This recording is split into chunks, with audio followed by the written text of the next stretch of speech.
अथ सप्तश्लोकी मतदानगीता। सञ्जय उवाच निर्वाचनस्य वेलायां मतदानोपयोगितां बोधयन् मतदातारमुवाच मधुसूदनः।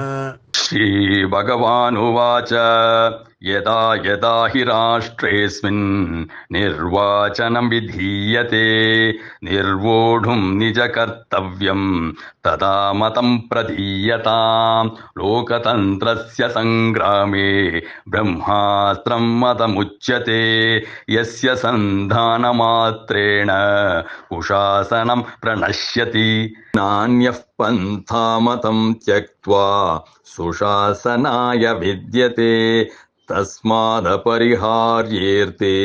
मतं प्रयच्छ भारत प्रजानां सर्वधर्मेषु सर्वोपरि मतं मतदानात् परं श्रेयो जनताया न विद्यते नेता कोऽर्हश्च को नर्ह सम्यगेतत् विचिन्तय ततो मताय युज्यस्व नैवं दोषमवाप्स्यसि याति मतप्रयोगेण लोकतन्त्रं समुन्नीतम् तस्मादुत्तिष्ठ वत्स त्वं मताय कृतनिश्चयः त्वं मताय कृतनिश्चयः त्वं मताय कृतनिश्चयः।